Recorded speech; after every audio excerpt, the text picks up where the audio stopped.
तारीख पर तारीख, तारीख पर तारीख, तारीख पर तारीख मिलती रही है मैलोड, इंसाफ नहीं मिला, मिली है तो सिर्फ तारीख। આ ડાયલોગ હતો દામિની ફિલ્મનો।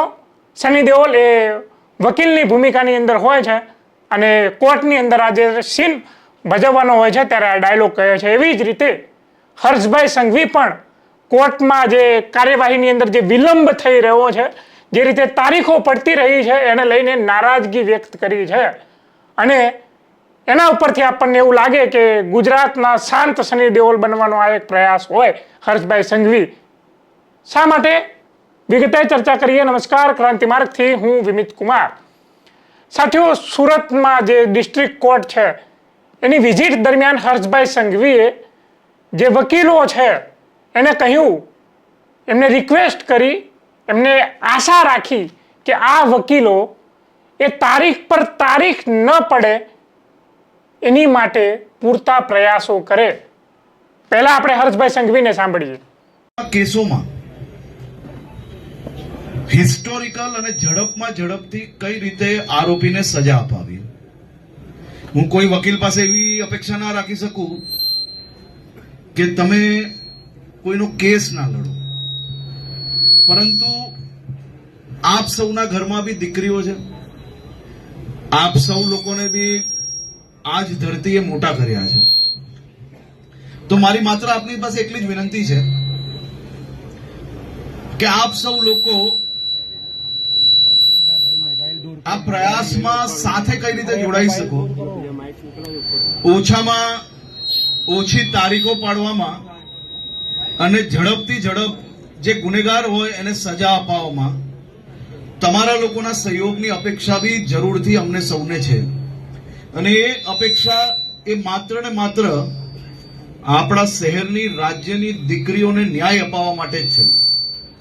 અને હું આપને આભાર બી માનું છું કે આ બાબતમાં ખૂબ મોટો બદલાવ લાવવામાં આપણે લોકોને સફળતા પ્રાપ્ત થઈ। કાલે જ સુરતની કોર્ટમાં એક નિર્ણય આવ્યો, પોક્સોના કેસમાં 25 દિવસમાં જે ચાર્જશીટ થયેલી હતી તેમાં આજીવન કેદની સજા ફટકારવામાં આવી। સાથીઓ, તમે હર્ષભાઈ સંઘવીને સાંભળ્યા કઈ રીતે કહી રહ્યા છે કે હું વકીલોને એવું નથી કહેતો કે તમે કેસ ના લો, જો કે કહેવાય પણ નહીં, કારણ કે એ એમનો ધંધો છે એટલે કેસ તો એ લેવાના, પણ કયા બાબતની અંદર એમને રિક્વેસ્ટ કરી છે કે કોઈ દીકરીનો ન્યાય અપાવવાની બાબત હોય, પોક્સો કે બળાત્કાર જેવા કેસની અંદર એવા સમયે જો તારીખ પર તારીખ પડતી રહે પોક્સોની અંદર ખાસ કરીને, ત્યારે શું થાય? એક તો 18 વર્ષની ઉંમર હોય દીકરીની, એ પહેલા 18 વર્ષથી ઓછી ઉંમર હોય અને એની ઉપર કંઈ આવું દુષ્કર્મ થાય ત્યારે પોક્સો એક્ટ લાગે છે। હવે આનાથી એક સામાજિક જે પરિબળો હોય એનો સામનો એ દીકરીને કરવો પડે છે, દીકરીના પરિવારને કરવો પડે છે। જ્યારે આ કોર્ટ કેસની અંદર વિલંબ થાય ત્યારે, કોર્ટની કાર્યવાહીની અંદર વિલંબ થાય ત્યારે, કારણ કે દીકરીના લગ્ન લેવાના હોય છે, 21 વર્ષની થાય પહેલા તો એ પરણાવી દે છે, 18 વર્ષની ઉંમર છે એની, પણ જો આ તારીખો પડતી રહે તો પછી એના લગ્ન કોણ કરશે, કેવી રીતે થશે, એ બધી શંકાઓ કુશંકાઓ મા બાપને થતી હોય છે। તો આવા કેસની અંદર જ્યારે દીકરીને ન્યાય અપાવવાનો હોય ત્યારે આ હર્ષભાઈ સંઘવીએ જે આપેલું જે નિવેદન છે તારીખને લઈને જે નારાજગી વ્યક્ત કરી છે, જે કોર્ટની અંદર જે વારે ઘડીએ પડે છે, એને કહ્યું છે કે વકીલો આ બાબતે તમે સાથે મળીને કામ કરીએ એમ। શા માટે એમને એવું કહેવું પડ્યું? અને ફક્ત શું વકીલોનો જ વાંક છે? તો નહીં, ઘણા બધા કારણો છે કે જેના કારણે આ તારીખ પર તારીખ પડે છે। હર્ષ સંઘવીનું જે નિવેદન છે આવકાર્ય હોવું જ જોઈએ વકીલોને લઈને, પણ પોક્સોની અંદર કહેવામાં આવે છે કે 1 વર્ષની અંદર ટ્રાયલ પૂરી કરી શકાય, પણ કેટલો વિલંબ થાય છે એ તમે અને હું સૌ જાણીએ છીએ। એનું કારણ શું છે?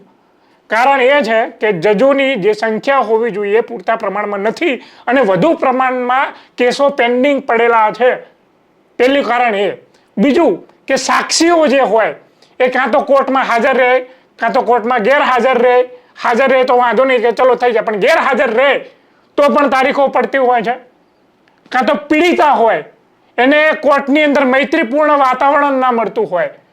હું પોતે આ પોક્સો પીડિતાની સાથે હું એને ન્યાય અપાવવા માટે, એના સહકાર આપવા માટે કોર્ટમાં તારીખ ભરવા જ ગયેલો છું, તો મને ખબર છે ત્યાં સુધી કે જ્યારે કોર્ટની બહાર જે વેઇટિંગ રૂમ હોય ત્યાં આગળ બેસાડવાના હોય ત્યારે એ પીડિતા પણ જે અપરાધીઓ હોય એ પરિવારના જે લોકો હોય એની વચ્ચે ક્યાંક ને ક્યાંક બેઠી હોય એવી પરિસ્થિતિ નિર્માણ ક્યાંક તો પહેલા એવા કોઈ પીડિતા હોય એને કોઈક અલગ રૂમ ફાળવવામાં આવે કે જ્યાં બીજા કોઈ લોકો ન હોય. પણ જ્યારે કેસ ચાલતો હોય છે ત્યારે ભલે અલગ રૂમની અંદર કોર્ટ રૂમ બંધ કરીને એ પક્ષી કરીને ગમે તે કરીને એને ન્યાય અપાવવાની કોશિશ થાય છે. પણ જ્યારે વેઇટિંગ રૂમ હોય ત્યાં આગળ ખાસ કરીને બધાની વચ્ચે એને બેસવું પડતું હોય છે. એટલે ક્યાંય ને ક્યાંય પોતે અપરાધ ભાવ મહેસૂસ કરતી હોય છે, પોતે ડરમાં હોય છે કે મારી સાથે આવું બન્યું. તો ક્યાંય ને ક્યાંય એવું વાતાવરણ કોર્ટમાં મળી રહે એવું પણ સુનિશ્ચિત કરવું જોઈએ. એવા કોઈ પ્રાવધાન કરવા જોઈએ, એવી વ્યવસ્થા ઊભી કરવી જોઈએ. જો આવું બધું કરવામાં આવશે તો આનું નિરાકરણ આવશે. પણ વકીલોએ પણ જેમ સંઘવીજીએ નિવેદન આપ્યું એ બાબતે એમને પણ સમજવું જોઈએ. પોતાના વ્યક્તિગત સ્વાર્થ માટે થઈને તારીખ પડાવવા માટે થઈને જો મહેનત કરતા હોય તો એમને થોભી જવું જોઈએ. અને એમને જે રીતે કીધું છે કે આની અંદર સૌનો સહયોગ જોઈએ, ન્યાય મળવો જોઈએ તો ઠીક છે, પણ ન્યાય ઝડપી અને સંવેદનશીલતા સાથે મળવો જોઈએ એવું એમનું કહેવું હતું સંઘવીજીનું. આ બાબતે તમારું શું કહેવું છે અમને કોમેન્ટમાં જણાવી શકો છો.